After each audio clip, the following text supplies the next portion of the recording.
8 years ago, 5-year-old Leo Carter vanished from his backyard on a sunny afternoon, leaving behind only questions and a family destroyed by grief. Ben Carter never stopped searching, never stopped believing his son was alive somewhere. When a mysterious new neighbor moves in next door and begins restoring an old dog kennel with obsessive precision, Ben's paranoia awakens. Strange sounds in the night, secretive behavior, and industrial-grade security for a simple pet enclosure trigger every instinct Ben has developed during his relentless search. What he discovers beneath his neighbor's property will either vindicate 8 years of desperate hope or confirm his descent into madness. Some secrets are buried deeper than anyone imagines. Before we continue with the story, tell us where you're watching from and how old you are, and subscribe to our channel to receive new stories every day that will thrill your heart. I hope you enjoy the story. The morning light filtered through the gauze curtains of the Carter household like a pale ghost, casting long shadows across the hardwood floors that had once echoed with the sound of small running feet. 8 years had passed since that devastating summer afternoon when 5-year-old Leo vanished from their backyard, yet time seemed frozen in this house on Maple Street. The very air felt heavy with unspoken grief, thick with the weight of a loss that had carved itself deep into the bones of the home itself. Ben Carter sat hunched over his desk in what had once been Leo's playroom, now transformed into a makeshift command center for his relentless search. The walls were covered with maps marked in red ink, photographs pinned with desperate precision, and timelines that stretched across yellowing poster boards like the desperate prayers of a broken man. His fingers, stained with ink and trembling slightly from too much coffee and too little sleep, traced the familiar routes he had walked countless times. The desk lamp cast a harsh circle of light over police reports he had memorized word for word, witness statements he could recite in his sleep, and theories scribbled on napkins during sleepless nights. The floorboards beneath his chair had worn smooth from years of restless pacing. Ben's wedding ring clinked rhythmically against his coffee mug as he lifted it to his lips, the bitter liquid having long since gone cold. His reflection in the black surface showed a man aged beyond his 42 years, with deep lines etched around his eyes, and gray threading through hair that had once been the same sandy brown as his missing son's. The methodical ticking of the wall clock seemed to mock him, each second a reminder of time slipping away, of a trail growing colder with each passing day. Downstairs, Lisa moved through the kitchen with the practiced efficiency of someone who had learned to find purpose in routine. Her bare feet made soft whispers against the ceramic tiles as she prepared breakfast for two, though the third-place setting remained permanently arranged at the small round table. Leo's favorite blue bowl sat exactly where it had 8 years ago, a shrine to hope that had become as much a part of the kitchen as the refrigerator or the stove. The morning ritual had become sacred to her. This act of setting 3 places, of maintaining the illusion that somewhere, somehow, her little boy might still come running down those stairs with his unruly cowlick and gap-toothed grin. The smell of scrambled eggs filled the air, mixing with the perpetual scent of Ben's cigarettes that clung to everything despite his promises to quit. Lisa's hands moved automatically as she folded the eggs, her mind elsewhere, lost in the phantom sounds that haunted their home. Sometimes she swore she could hear Leo's laughter echoing from the backyard, or the soft thud of his sneakers on the stairs.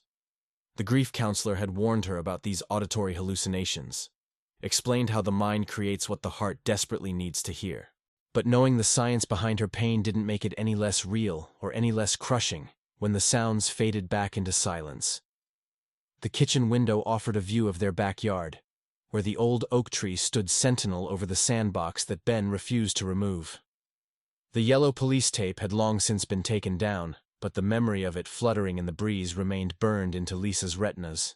She had watched from this very window 8 years ago as uniformed officers combed through every inch of their property, as neighbors gathered in worried clusters, as hope gradually transformed into something darker and more desperate. The sound of Ben's chair creaking overhead told her he was beginning another day of his obsessive research. She could predict his movements with clockwork precision. First, he would review the previous day's notes, then cross-reference them with old case files, followed by hours spent on online forums dedicated to missing children. His breakfast would grow cold on the desk beside him, untouched except for the occasional absent-minded bite taken without awareness of taste or texture. The isolation had consumed him completely, turning him into a shadow of the man who had once coached Little League and built elaborate blanket forts in their living room. The neighborhood around them had slowly adapted to their tragedy. At first, there had been an abundance of casseroles and concerned visits, but as months stretched into years, the well-meaning gestures had gradually faded. People had lives to live, children to raise, and the constant reminder of what could happen to any family became too heavy to bear. The Carters had become the house that others quietly avoided, the yard that children were unconsciously steered away from during evening walks. Lisa's fingers traced the rim of her coffee cup as she gazed out at the empty street. The silence was different now than it had been in the early days. Then, it had been the silence of shock, of a community holding its breath and waiting for good news. Now, it was the silence of acceptance, of a story that had been quietly filed away in the collective memory, as one of those inexplicable tragedies that sometimes strike without warning or reason. The sudden rumble of a moving truck broke through the morning stillness like thunder in a clear sky. Lisa pressed her face against the cool glass of the window, watching as a large yellow vehicle maneuvered carefully down their quiet street. It came to a stop in front of the old Henderson house, which had stood empty for nearly 2 years since Mrs. Henderson passed away. The sight of activity after so much stagnation sent an unexpected flutter through Lisa's chest, a feeling she couldn't quite identify as either anxiety or anticipation.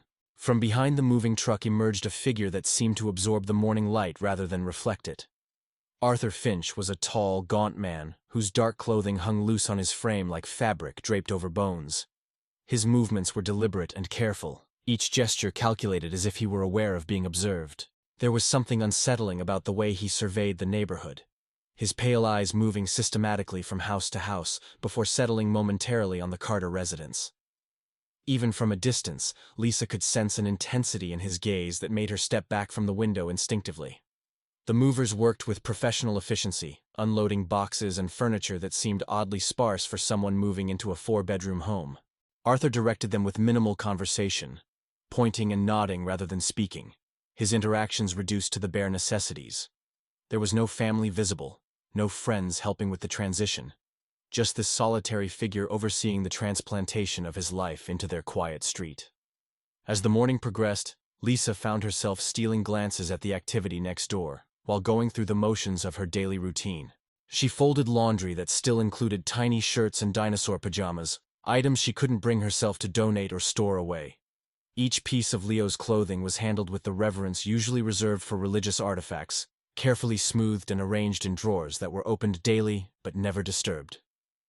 The sound of Ben's footsteps on the stairs interrupted her vigil at the window. His descent was heavy and deliberate, each step announcing another day beginning in the same pattern that had defined their existence for 8 long years.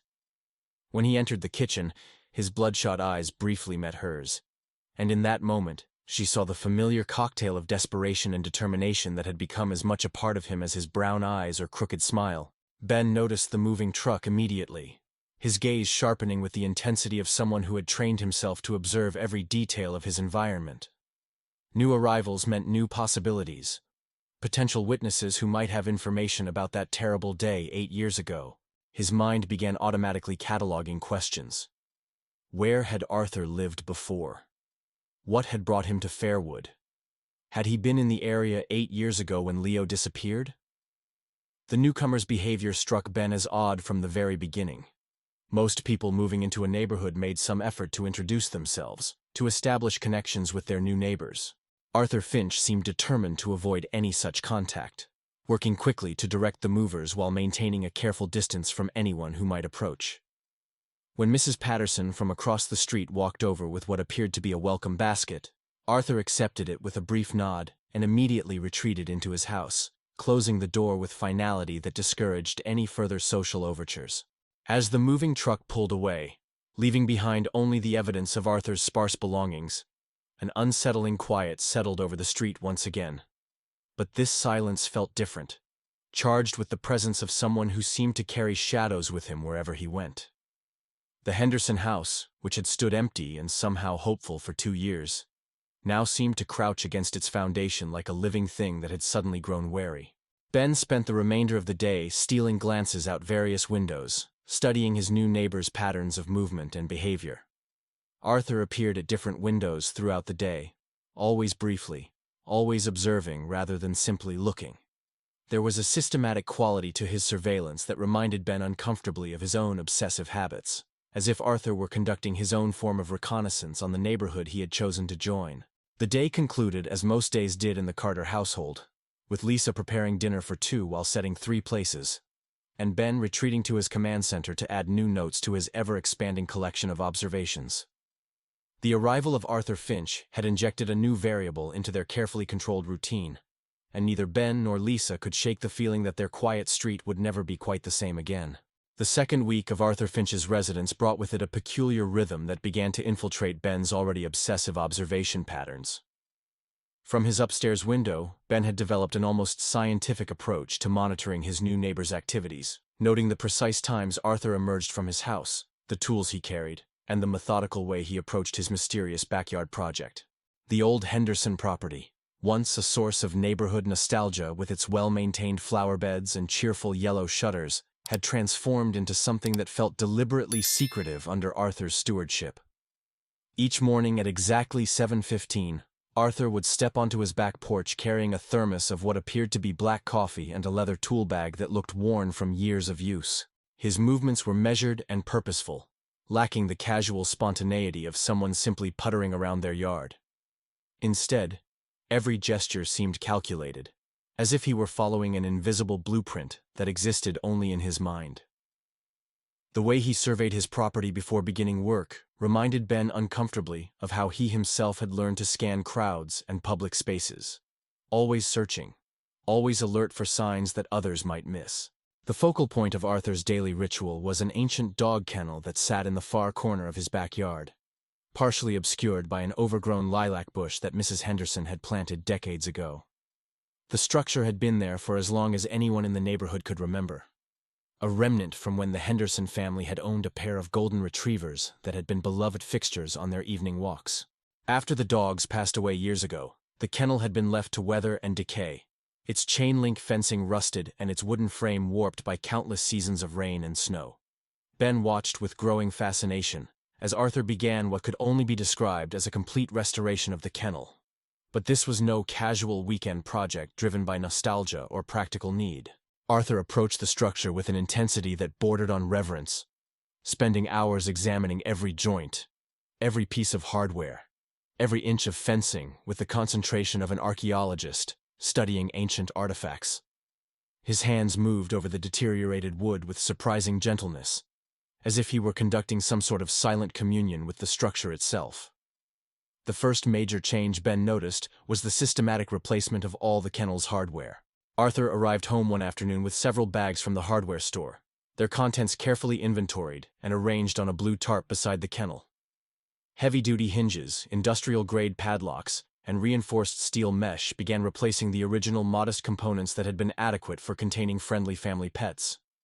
The new hardware gleamed silver in the afternoon sunlight, each piece installed with painstaking precision that suggested far more than casual pet ownership.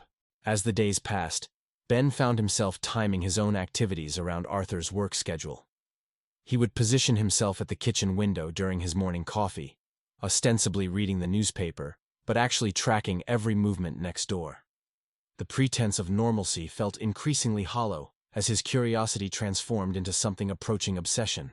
Lisa had begun to notice his distraction, the way his responses to her attempts at conversation came several seconds too late, as if his consciousness were operating on a delay while his attention remained fixed on the mysterious project taking shape beyond their property line. The restoration process revealed Arthur's remarkable skill as a craftsman. Rotted boards were replaced with pressure-treated lumber that had been stained to match the original wood with uncanny precision. The concrete foundation, cracked and settling after years of neglect, was carefully repaired and reinforced with what appeared to be professional-grade materials. Most unsettling of all was the attention Arthur paid to the kennel's security features. The simple latch that had once secured the door was replaced with a complex system involving multiple locks and what appeared to be a reinforced deadbolt more appropriate for a bank vault than a pet enclosure. Ben's amateur surveillance skills, honed through 8 years of searching for clues about Leo's disappearance, picked up details that might have escaped a casual observer. Arthur worked in phases, completing one aspect of the project before moving to the next with methodical precision.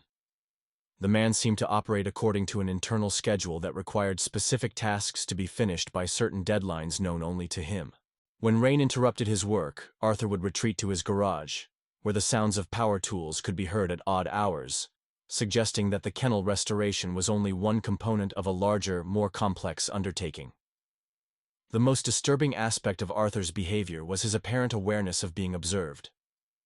Several times Ben caught his neighbor pausing mid-task to scan the surrounding houses, his pale eyes lingering on windows where he might expect to find curious faces. When their gazes accidentally met across the narrow strip of lawn that separated their properties, Arthur's expression remained neutral, but something in his stillness suggested he was cataloging Ben's interest with the same systematic attention he applied to his construction project. One particularly clear afternoon, Ben decided to approach the situation more directly. He had spent the morning pacing his command center, unable to concentrate on his usual research as the sound of hammering echoed from next door. The rhythmic pounding seemed to mock his own futile efforts to find answers about Leo's disappearance. Each strike of Arthur's hammer a reminder of purposeful activity, while his own investigations had stagnated into repetitive review of dead-end leads. Ben found Arthur kneeling beside the kennel, carefully applying wood stain with a brush so small it seemed designed for detail work, rather than covering large surfaces. Up close, the quality of the restoration was even more impressive and disturbing. Every joint had been reinforced, every surface treated with what appeared to be multiple coats of weatherproofing. The new mesh fencing was not the standard chain link appropriate for pets, but heavy-gauge welded wire that would have been more suitable for containing livestock or other large animals. Arthur's response to Ben's casual inquiry about whether he was planning to get a dog was delivered without looking up from his work. His explanation was brief and curiously evasive, mentioning something about honoring the memory of the previous owners and maintaining the historical character of the property. The words were reasonable enough, but they were delivered in a tone that suggested rehearsal, as if Arthur had prepared for exactly this question and crafted a response designed to deflect further curiosity rather than satisfy it.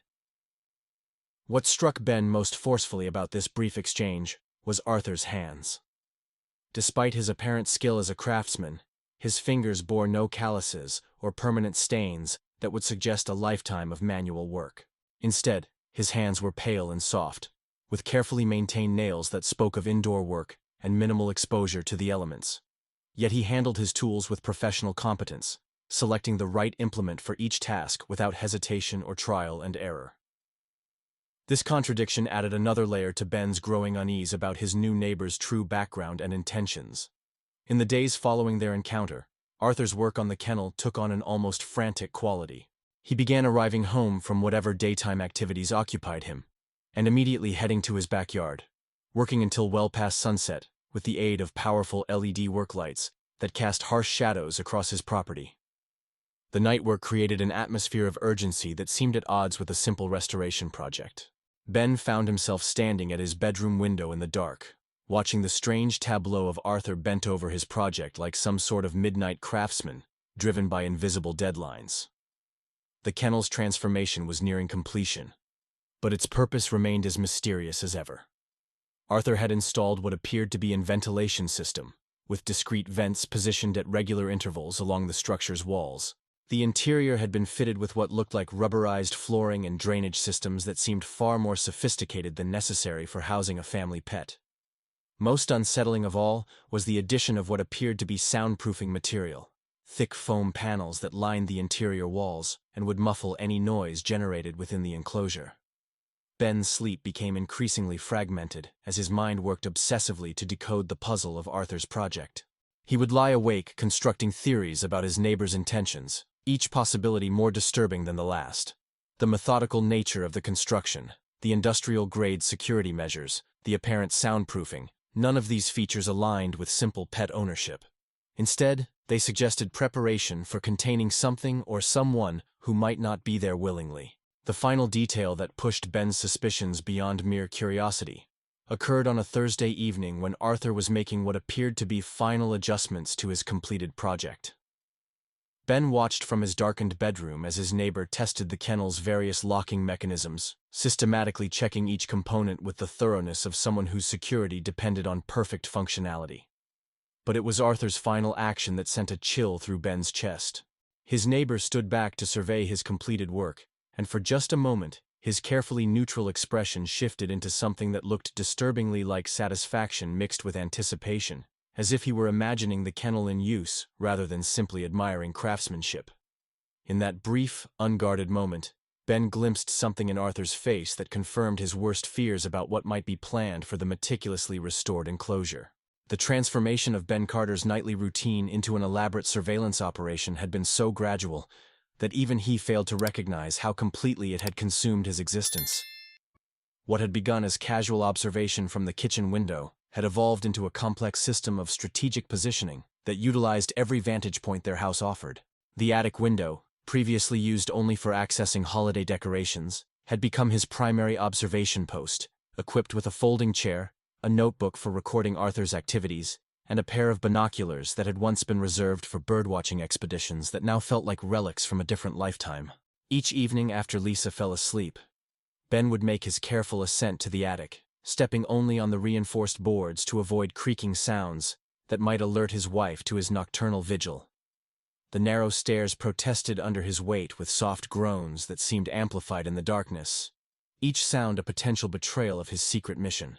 The attic itself was a tomb of forgotten family life, filled with boxes of Leo's outgrown clothes, abandoned exercise equipment, and Christmas decorations that hadn't been displayed since their son's disappearance. The air was thick with dust and the musty scent of stored memories, creating an atmosphere that perfectly matched Ben's deteriorating mental state. From his elevated position, Ben could observe not just Arthur's backyard activities, but also the interior of the garage, which remained partially visible through windows that Arthur had failed to fully obscure. The garage had become the center of increasingly mysterious activities, with Arthur spending hours each evening working on projects that remained hidden beneath tarps and canvas covers. The sounds that emanated from the space were inconsistent with normal automotive maintenance or typical workshop activities. Instead, Ben heard the steady rhythm of digging, the scraping of metal against concrete, and occasionally the whine of power tools being used for purposes he couldn't identify. Lisa's growing awareness of her husband's obsession manifested in subtle but persistent ways that added another layer of tension to their already strained household. She would find him at breakfast with eyes red-rimmed from sleep deprivation, his responses to her attempts at normal conversation delayed and distracted. The coffee pot, which had once been emptied by mid-morning, now required constant refilling as Ben consumed caffeine with the desperation of someone fighting to maintain alertness. His hands had developed a persistent tremor that became more pronounced when he attempted to perform simple tasks like buttering toast or signing checks. The physical toll of his nightly surveillance was becoming increasingly apparent.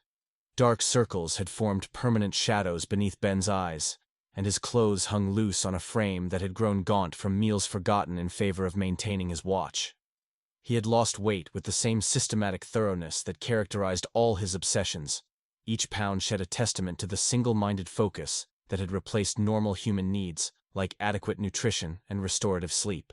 Lisa would catch him staring at nothing during conversations, his consciousness clearly elsewhere, processing observations and theories that he refused to share. The evening that would forever alter the trajectory of Ben's investigation began with unusual atmospheric conditions that seemed to mirror the mounting tension within the Carter household. A storm system had been building throughout the afternoon, creating a pressure differential that made the air feel thick and oppressive.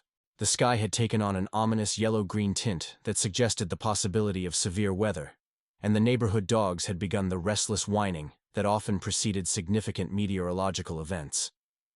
Even the typically stoic neighborhood cats had sought shelter, disappearing into whatever hiding places provided security when their instincts detected approaching danger.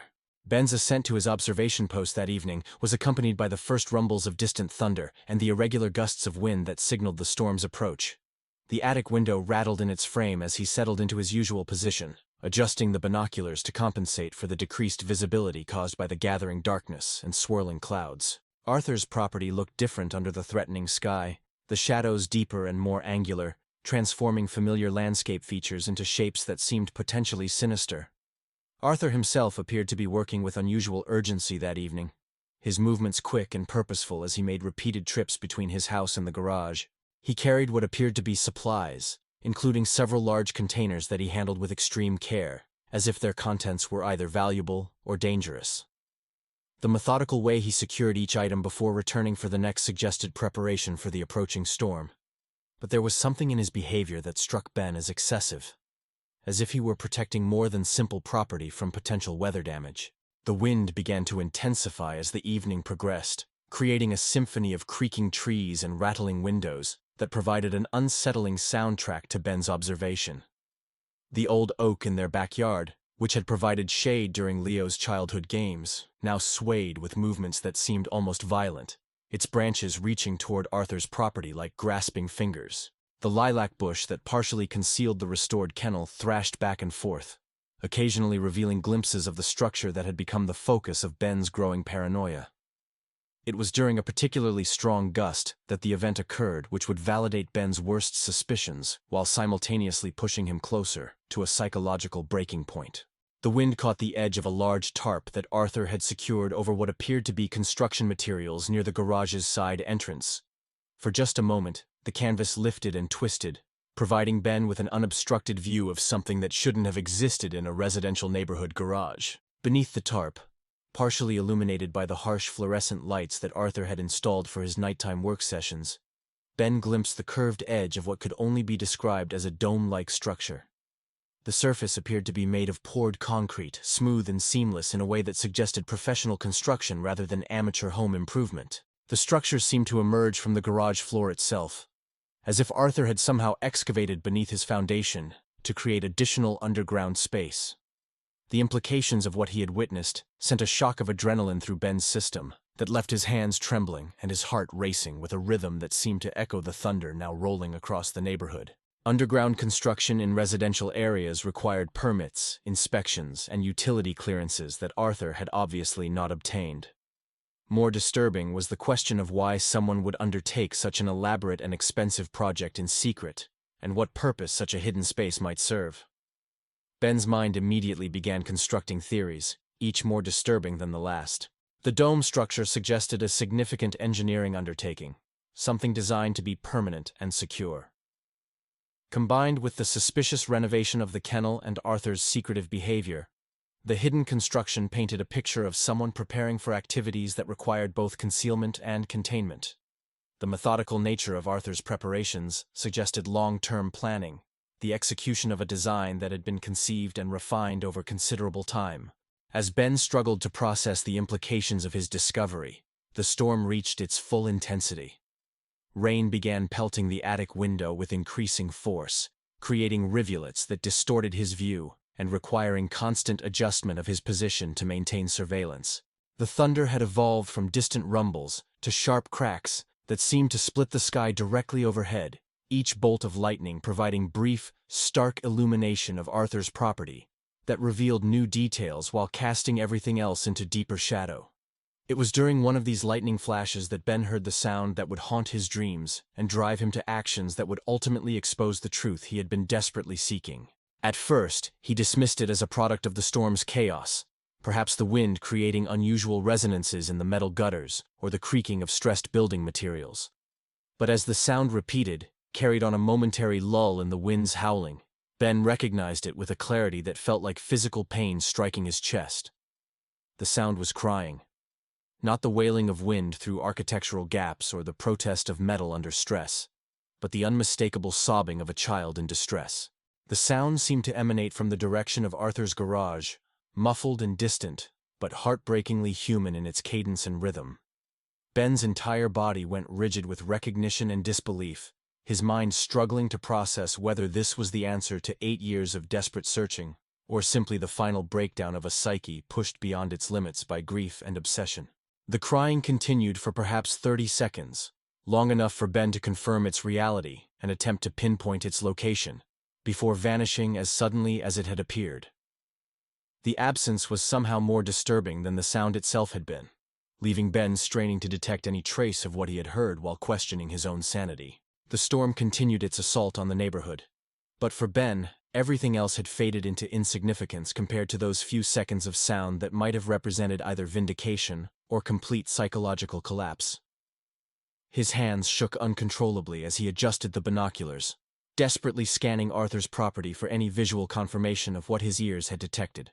The garage appeared unchanged, its windows revealing nothing more than the usual harsh fluorescent lighting and indistinct shapes of covered equipment.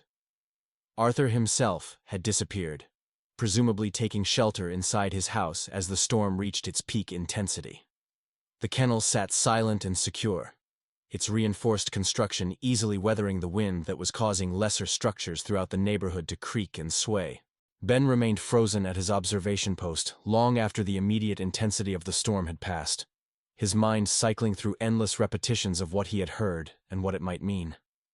The rational part of his consciousness insisted that grief had finally pushed him into auditory hallucination, that years of desperate hope had created phantom sounds designed to validate his refusal to accept Leo's probable death. But another part of his mind, the part that had sustained his search through 8 years of dead ends and false leads, insisted that he had finally heard proof that his instincts about Arthur Finch had been correct from the beginning.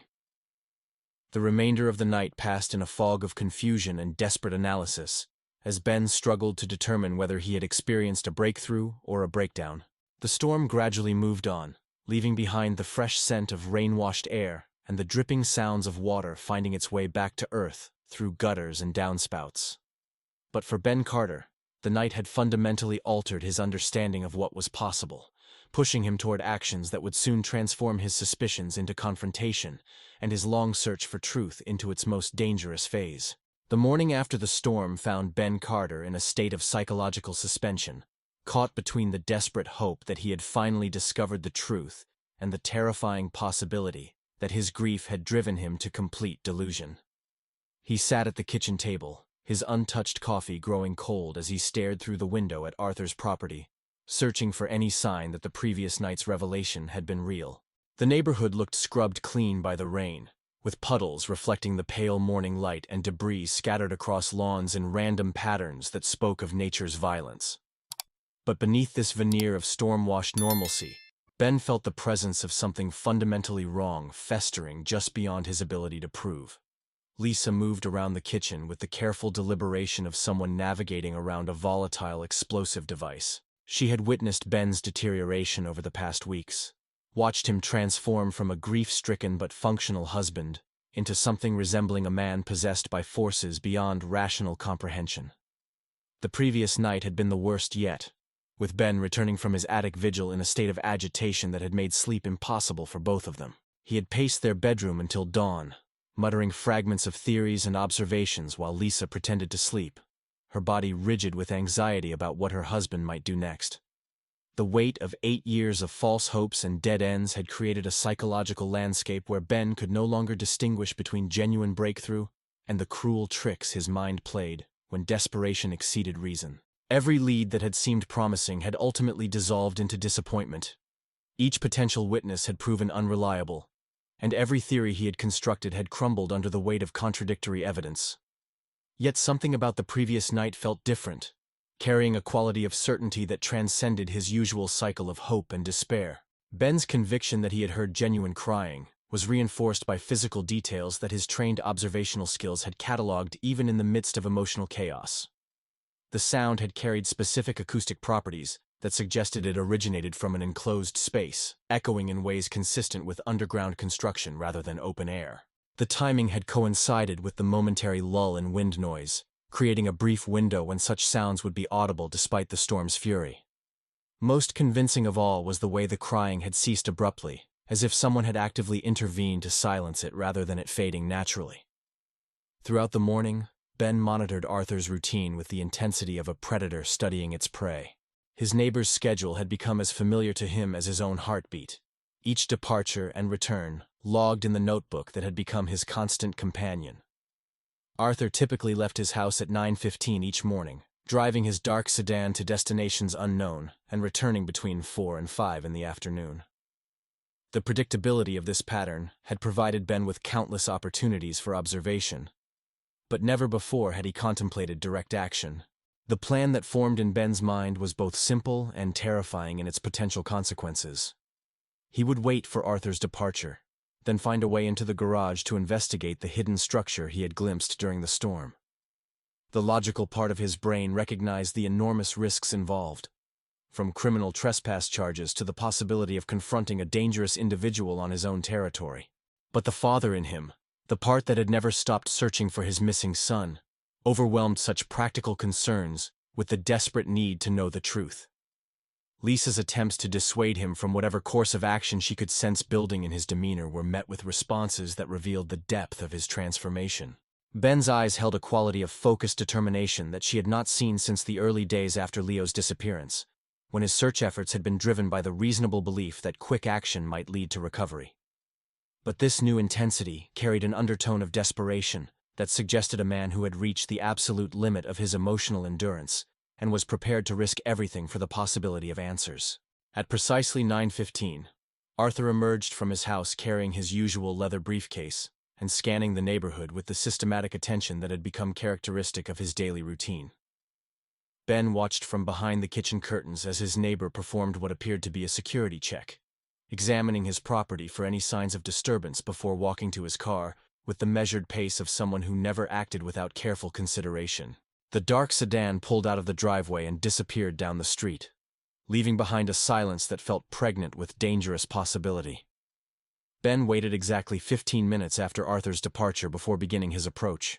Using techniques he had learned from years of conducting surveillance and investigation, he moved along the property line that separated their yards, staying close to the hedge that provided partial concealment while allowing him to observe the street for any sign of unexpected return.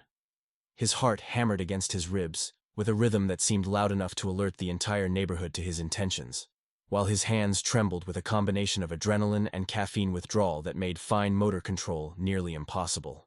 The side entrance to Arthur's garage was secured with a deadbolt lock that appeared to be of recent installation, its brass surface still bearing the scratches and bright spots that indicated minimal weathering. Ben's experience with home security, gained through years of obsessively protecting his own property, told him that forcing such a lock would require tools and techniques beyond his capabilities. But his desperate search revealed that one of the garage windows had been left slightly ajar, creating an opening just wide enough for a determined individual to squeeze through if he was willing to accept the physical discomfort and potential injury involved. The process of entering through the narrow window required contortions that left Ben's clothing torn and his arms scraped raw against the rough wooden frame. He dropped onto the garage floor with an impact that sent shockwaves through his knees and created what seemed like an impossibly loud crash in the enclosed space. For several long moments, he remained motionless, listening for any indication that his entry had been detected by neighbors, or that Arthur had somehow returned without his knowledge. The interior of the garage revealed itself to be far more complex than Ben had imagined from his distant observations.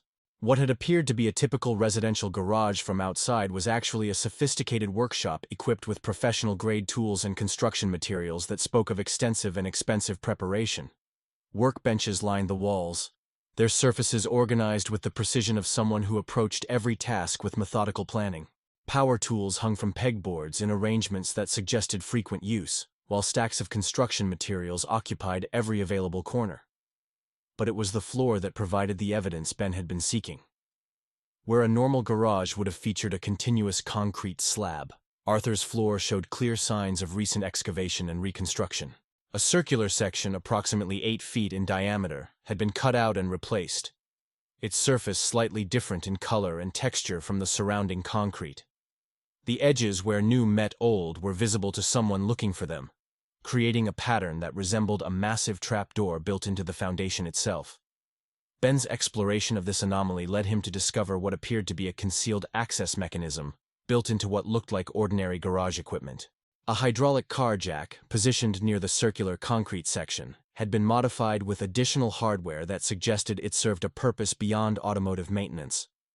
When Ben experimented with its operation, the jack's motion corresponded with subtle mechanical sounds that seemed to originate from beneath the floor, as if it were connected to some sort of underground machinery.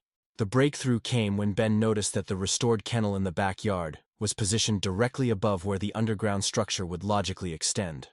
The careful alignment was not coincidental, but represented a deliberate design that used the kennel as both camouflage and access point for whatever lay beneath. His investigation of the kennel's interior revealed that its seemingly solid floor was actually a sophisticated hatch mechanism disguised to appear like normal concrete flooring. The discovery of the hidden access sent a surge of validation and terror through Ben's nervous system that left him momentarily lightheaded. His hands shook uncontrollably as he worked to understand the mechanism that would reveal what lay beneath, each movement bringing him closer to answers that might either vindicate 8 years of searching or confirm his worst nightmares about what had happened to his son. The mechanical complexity of the concealed entrance suggested engineering expertise and financial resources far beyond what would be expected from a simple homeowner, indicating that whatever Arthur had constructed represented a significant investment in secrecy and security. When Ben finally managed to activate the mechanism, the kennel floor lifted on silent hydraulic pistons to reveal a staircase descending into artificial lighting that illuminated what could only be described as a professionally constructed bunker. The walls were lined with the same soundproofing material he had glimpsed during the kennel's restoration, while the floor appeared to be poured concrete finished to the same standard as the garage above. Ventilation systems hummed quietly in the background, providing air circulation that would be necessary for extended occupancy of an underground space.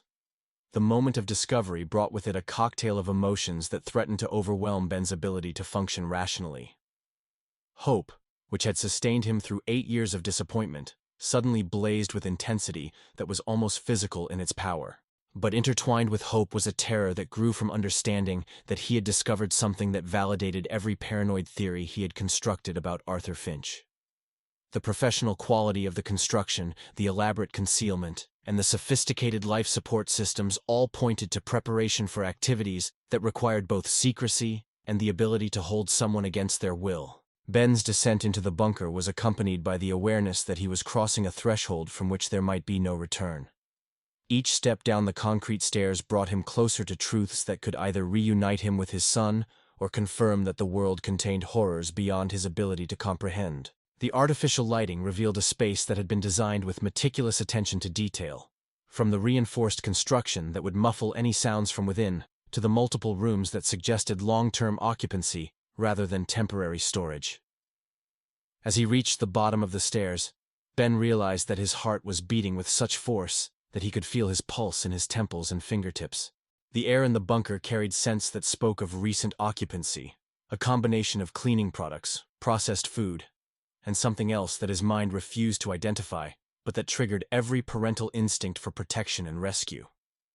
The moment had arrived when 8 years of searching would finally yield answers, and Ben Carter stepped forward into whatever truth awaited him in the artificial depths beneath his neighbor's property. The bunker's artificial atmosphere enveloped Ben like a tomb as he moved deeper into the underground space, his senses overwhelmed by details that painted a horrifying picture of long-term captivity, designed to feel like protection. The walls were lined with children's drawings executed in crayon and colored pencil, their cheerful subjects and bright colors creating a grotesque contrast with the reality of imprisonment. Stick figures played under smiling suns while rainbow arcs stretched across blue skies, each innocent image a testament to a child's desperate attempt to maintain hope in a world reduced to concrete walls and artificial lighting.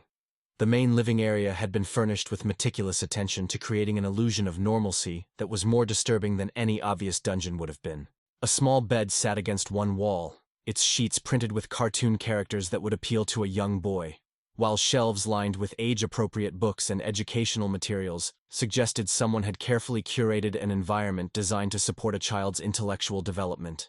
A desk occupied one corner, its surface covered with homework assignments and craft projects that spoke of enforced routine and structured activities designed to fill the endless hours of underground existence. But it was the surveillance equipment that revealed the true nature of this elaborate prison. Multiple monitors displaying what appeared to be news broadcasts from around the world created a constant stream of information that painted the outside world as a place of chaos and danger. Wars raged across foreign landscapes, while natural disasters swept away entire communities, creating a carefully constructed narrative that would convince anyone watching that the underground bunker represented safety rather than captivity. The psychological manipulation was sophisticated and complete, designed to make escape seem not just impossible, but undesirable. Ben's exploration of this nightmare was interrupted by the sound that had haunted his dreams since the storm-lashed night when he first heard it. From somewhere deeper in the bunker came the soft sobbing of a child, muffled but unmistakably human, in its cadence of despair and longing. The sound triggered every protective instinct that had driven his 8-year search, flooding his system with adrenaline that made his hands shake and his vision narrow to tunnel-like focus. This was the moment he had both hoped for and dreaded, the confirmation that his worst suspicions had been correct. The approach of footsteps on the concrete stairs above sent a shock of pure terror through Ben's nervous system. Arthur had returned early from whatever activity had taken him away from his property, and Ben was trapped in the underground space with nowhere to run and no way to explain his presence. The footsteps descended with the measured pace of someone who owned this space completely, each step bringing Ben closer to a confrontation for which he was completely unprepared. The artificial lighting seemed to grow brighter as Arthur's shadow appeared at the bottom of the stairs, his face transformed by an expression of rage and desperation that revealed the madness beneath his carefully maintained facade. Arthur's appearance in the bunker revealed a man whose psychological state had deteriorated far beyond Ben's worst assumptions. His usually neat clothing was disheveled, his hair unkempt, and his eyes held the wild quality of someone whose grip on reality had been strained to the breaking point. The careful control he had maintained during their previous encounters had evaporated, replaced by the erratic energy of a cornered animal prepared to fight for its survival. His hands trembled as he surveyed the scene, taking in Ben's presence with a mixture of disbelief and calculating fury. The attack came without warning or negotiation. Arthur launched himself across the bunker's main room with the desperate strength of someone whose entire world was collapsing around him. His assault was wild and uncoordinated, driven more by panic than strategy, but his intimate knowledge of the underground space gave him advantages that Ben couldn't match. Arthur's fingers clawed at Ben's face while his legs worked to trip and unbalance his unexpected intruder, creating a chaotic struggle that sent furniture crashing and books scattering across the concrete floor. Ben's experience with physical confrontation was limited to high school wrestling matches decades in the past, but desperation provided strength that surprised both men as they grappled in the confined space. Arthur's advantages in familiarity with the terrain were offset by Ben's larger size and the adrenaline-fueled fury of a father who had finally found proof of what had been done to his child. Their bodies crashed against walls and furniture, creating sounds that echoed through the underground chambers like the battle cries of gladiators fighting for their lives. Arthur's psychological breakdown manifested in fragments of delusional rambling that revealed the twisted logic behind his actions. His voice alternated between desperate pleading and aggressive threats as he spoke of providing protection from a world that would only bring pain and disappointment. The phrases spilled out in gasping bursts between moments of violent struggle, creating a narrative of someone who genuinely believed he was providing salvation rather than imprisonment. References to second chances and the cruelty of the outside world painted a picture of a man whose grief had transformed into something monstrous. The most terrifying moment of the struggle came when Arthur managed to position Ben near the edge of what appeared to be a deeper excavation within the bunker system. The opening descended into darkness that seemed to swallow the artificial lighting, creating the impression of a pit that might extend far below the foundation level. Arthur's attempts to force Ben toward this abyss were accompanied by increasingly frantic declarations about the necessity of protecting his secrets and maintaining the safety of those under his care. The physical sensation of being pushed toward an unknown depth triggered primal fears that gave Ben the strength to break free from Arthur's grip. Ben's escape from the immediate physical danger was accomplished through a combination of desperation and luck that sent Arthur stumbling backward into the furniture arrangement he had so carefully constructed. The impact of his neighbor's body against the monitor setup created a cascade of electronic equipment that crashed to the floor in showers of sparks and broken glass. The sudden disruption of the surveillance system seemed to disorient Arthur further, as if the loss of his carefully maintained illusion of control over information flow had severed his last connection to rational thought. Ben's scream for Lisa to call the police echoed through the bunker with an intensity that seemed to shake the reinforced walls themselves.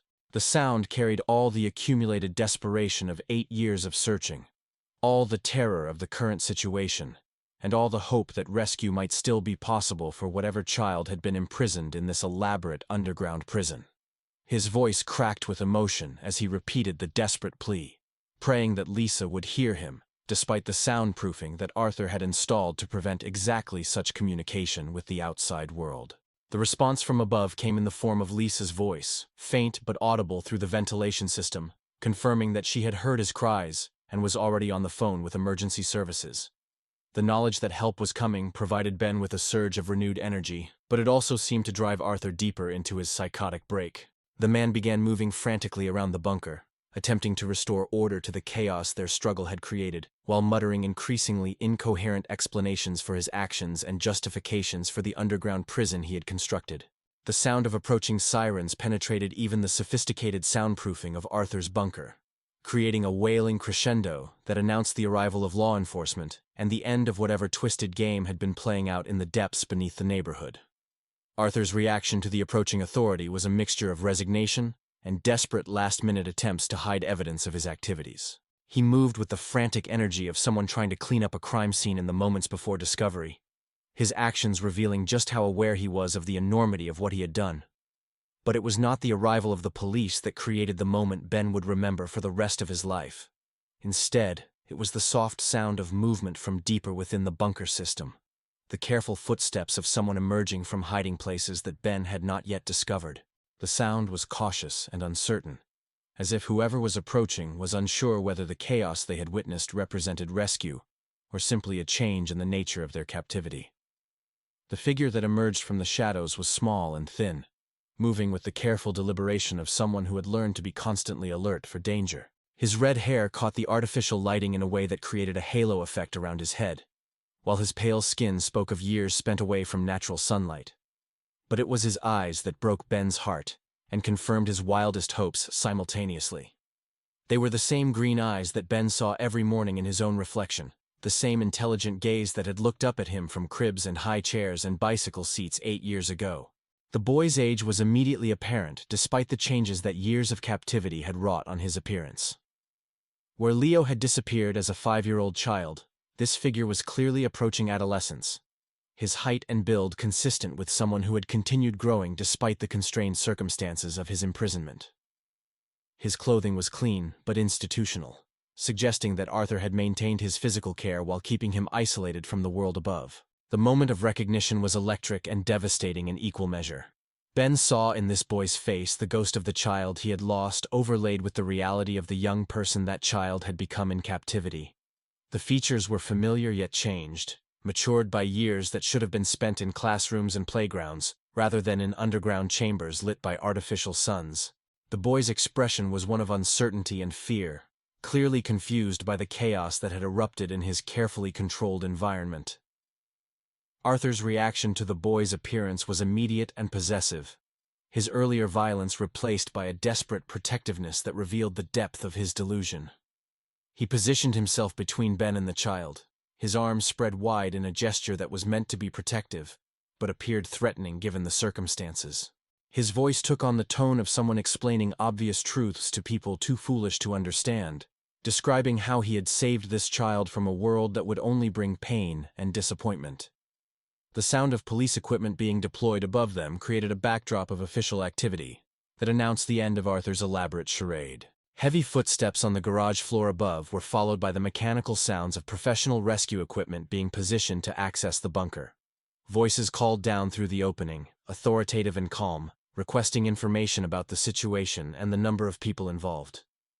The arrival of trained professionals transformed the underground prison into a crime scene, with Arthur's carefully maintained illusion of normalcy dissolving under the harsh light of official scrutiny.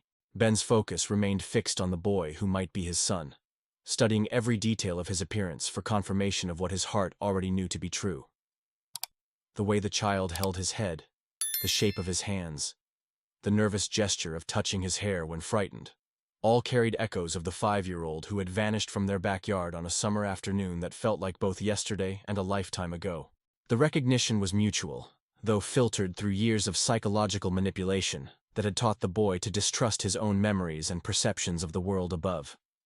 The moment of recognition between Ben and the 13-year-old boy unfolded like a photograph developing in slow motion, each detail emerging with painful clarity as the artificial lighting revealed features that were heartbreakingly familiar, yet transformed by years of separation. The child's face retained the basic bone structure that Ben had memorized during those precious first 5 years, but time and circumstance had carved changes that spoke of a childhood lived in shadows and artificial light. His skin held the translucent quality of someone who had been denied natural sunlight, while his frame carried the thinness of carefully rationed nutrition, rather than the sturdy build that active children develop through play and exploration. The boy's eyes, still unmistakably the same green that Ben saw in his own reflection each morning, moved with the cautious awareness of someone who had learned to constantly evaluate potential threats. His gaze darted between Ben and Arthur, with the quick movements of a small animal caught between predators, his body language speaking of years spent in hypervigilance within the confines of his underground prison. The way he positioned himself near the wall, always maintaining an escape route despite there being nowhere to run, revealed survival instincts that no 13-year-old should have needed to develop. Ben's emotions crashed through him in waves that left him struggling to maintain physical stability. 8 years of grief, hope, and desperate searching culminated in this single moment of confirmation that his son was alive. But the joy of discovery was immediately complicated by the obvious evidence of what Leo had endured. The child before him bore little resemblance to the laughing, confident boy who had chased butterflies in their backyard, replaced instead by someone who seemed to expect pain and disappointment from every human interaction. The police officers who descended into the bunker moved with professional efficiency, their training evident in how they quickly assessed the situation and began securing the scene.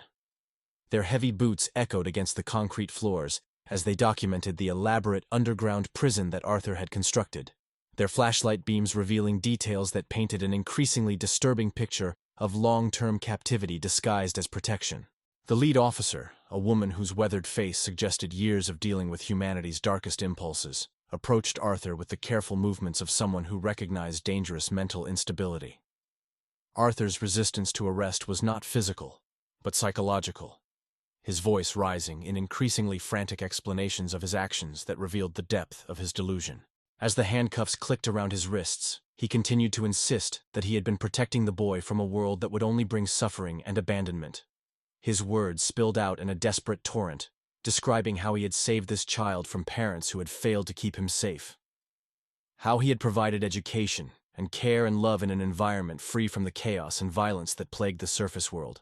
The most heartbreaking aspect of Arthur's arrest was his genuine belief that he was being persecuted for acts of kindness rather than crimes of imprisonment and kidnapping. His eyes held the conviction of a martyr being punished for moral courage, while his voice carried the tone of someone explaining obvious truths to people too blind to understand. The psychological manipulation that had sustained 8 years of captivity was so complete that even in the face of arrest, Arthur could not comprehend that his actions constituted anything other than heroic rescue. The boy's reaction to Arthur's removal from the bunker was complex and devastating to witness. Rather than relief at being freed from his captor, Leo displayed the symptoms of someone losing the only parent he could remember.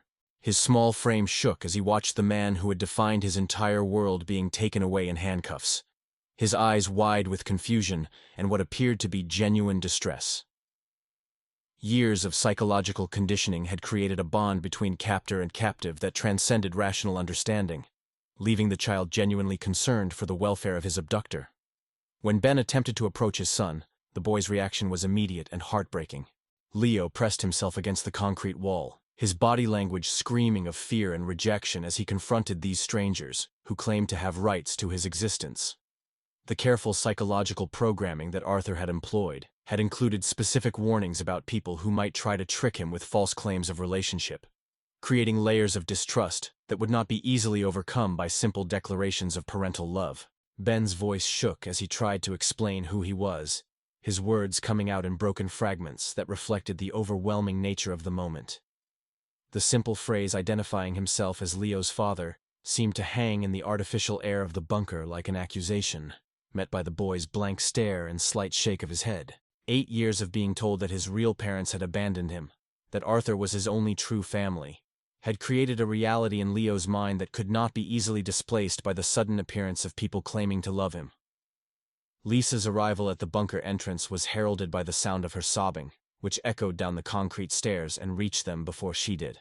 Her first glimpse of the son she had mourned for 8 years sent her to her knees at the bottom of the staircase, her body racked with sobs that seemed to emerge from the deepest places of maternal grief and joy.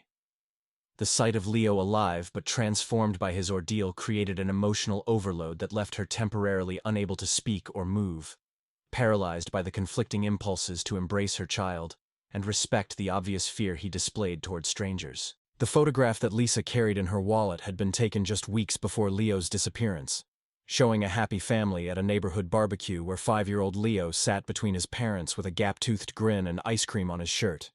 The image captured a moment of pure childhood joy, with Leo's eyes bright with laughter and his small hands reaching toward the camera, as if trying to embrace whoever was taking the picture. Lisa's hands trembled as she extracted the worn photograph from its protective plastic sleeve, the edges soft from years of handling during moments when hope seemed impossible to maintain.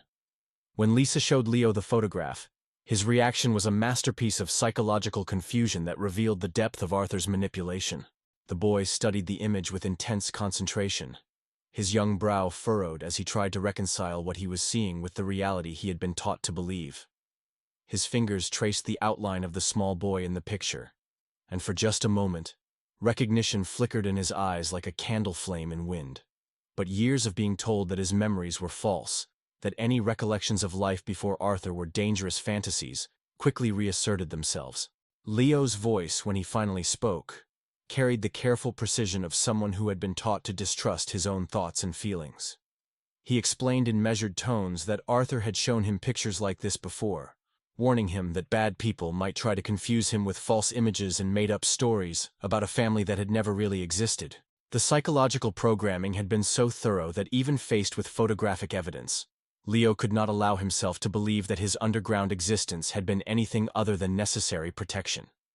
The boy's description of his life in the bunker revealed the sophisticated nature of Arthur's psychological manipulation. He spoke of daily lessons about the dangers of the surface world, of news broadcasts that showed constant warfare and natural disasters, of a reality where stepping outside meant certain death or abandonment by people who would claim to love him, but ultimately prove unreliable. Arthur had created an elaborate mythology where the underground bunker represented the only safe space in a hostile universe, and he himself was the sole protector keeping Leo from inevitable harm. Most devastating of all was Leo's genuine concern for Arthur's welfare as the police led him away. The boy's eyes followed his captor with an expression of worry and confusion, asking questions about where Arthur was being taken and whether he would be safe. The Stockholm Syndrome that had developed over 8 years of careful manipulation had created emotional bonds that transcended logic, leaving Leo genuinely distressed by the removal of the man who had stolen his childhood and imprisoned his body while claiming to save his soul. The contrast between the Leo that Ben and Lisa remembered and the boy who stood before them was a study in the devastating effects of psychological abuse on a developing mind. Where their 5-year-old had been outgoing and curious, this 13-year-old was withdrawn and suspicious. Where Leo had once approached new situations with excitement, this boy evaluated every interaction through the lens of potential danger. The spontaneous joy that had characterized their son's personality had been replaced by careful calculation and constant wariness. Yet beneath the layers of psychological conditioning, glimpses of the original Leo occasionally surfaced in small gestures and expressions that broke Ben and Lisa's hearts with their familiarity. The way he tilted his head when thinking, the habit of biting his lower lip when nervous, the unconscious gesture of running his fingers through his hair, all carried echoes of the child they had lost. These fragments of personality, preserved despite years of manipulation, offered hope that recovery might be possible, even if it would require time, patience, and professional intervention. The bunker itself told the story of a childhood lived in artificial constraints, with evidence of Arthur's attempts to provide education and stimulation within the confines of psychological control. Workbooks showed evidence of consistent academic instruction, while craft projects and drawings revealed creative expression channeled into safe, controlled outlets. But everything bore the stamp of limitation and supervision, with no trace of the free exploration and risk-taking that characterize healthy childhood development. As paramedics arrived to evaluate Leo's physical condition, the full scope of Arthur's crime began to emerge through the boy's confused responses to their questions. He described a daily routine that had been rigidly structured around Arthur's presence, with every aspect of his existence subject to supervision and control. Meals, education, recreation, even sleep had been regulated according to Arthur's vision of what was necessary for protection and proper development. The result was a child who had been kept alive and physically healthy, but emotionally and psychologically stunted by the absence of normal social interaction and environmental stimulation. The process of removing Leo from the bunker and introducing him to the surface world revealed just how complete his isolation had been. Natural sunlight caused him to squint and shield his eyes, while the sounds of normal neighborhood activity seemed to startle and overwhelm his senses. 8 years in an artificially controlled environment had left him unprepared for the sensory complexity of the outside world, creating another barrier to his eventual reintegration into normal life. Ben and Lisa's reunion with their son was thus simultaneously the answer to 8 years of desperate prayer and the beginning of what would clearly be an incredibly challenging journey toward healing and recovery. The boy who emerged from Arthur's underground prison was their child, but he was also a stranger shaped by experiences they could barely comprehend. The path forward would require rebuilding not just their relationship with Leo, but helping him rebuild his entire understanding of reality, trust, and what it meant to be part of a family that loved without conditions or hidden agendas. The ambulance ride to Fairwood General Hospital felt like a journey between worlds, carrying the Carter family from the nightmare reality of Arthur's underground prison into the beginning of what they all hoped would be healing and recovery. Leo sat between his parents on the narrow stretcher, his small frame dwarfed by the medical equipment surrounding them, while his eyes moved constantly between the unfamiliar faces of the paramedics and the windows that offered glimpses of a world he had been taught to fear. The steady rhythm of the vehicle's movement seemed to soothe him slightly, perhaps because it resembled the controlled, predictable environment Arthur had created in the bunker. Ben's hand hovered near his son's shoulder, wanting desperately to offer physical comfort, but respecting the obvious boundaries that 8 years of captivity had created. Every instinct screamed for him to embrace this child he had searched for so desperately. But the careful distance Leo maintained made it clear that such gestures would be interpreted as threats rather than expressions of love. The paramedic monitoring Leo's vital signs noted the elevated heart rate and stress indicators that revealed how overwhelming this transition was for someone whose entire existence had been confined to artificial underground spaces. Lisa clutched the worn family photograph that had failed to penetrate Leo's psychological barriers, her tears flowing silently as she studied the face of the boy she had mourned for 8 years. The contrast between the laughing 5-year-old in the picture and the wary 13-year-old beside her told the story of stolen childhood more eloquently than any words could express. Her maternal instincts warred with the practical understanding that Leo's recovery would require patience, professional intervention, and acceptance that the spontaneous, trusting child they remembered might never fully return. The hospital's pediatric wing had been alerted to expect a case requiring both medical evaluation and psychological crisis intervention, and the staff moved with practiced efficiency to create an environment that would feel as safe as possible for someone emerging from prolonged captivity. Dr. Sarah Mitchell, the attending pediatric psychiatrist, had spent her career working with children who had experienced severe trauma, but Leo's case presented unique challenges that would test every therapeutic technique in her arsenal. Leo's initial medical examination revealed the physical toll of 8 years in artificial captivity, though Arthur's care had been meticulous enough to prevent obvious signs of neglect or abuse.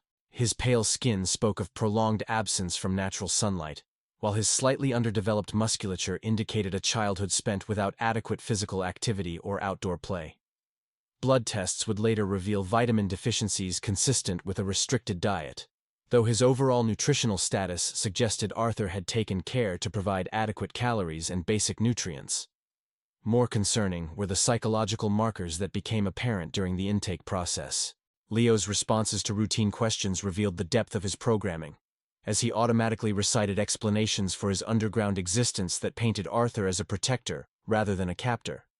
His voice carried the careful precision of someone who had been taught to give specific answers to anticipated questions, while his body language remained defensive and ready for flight, despite the obviously non-threatening hospital environment.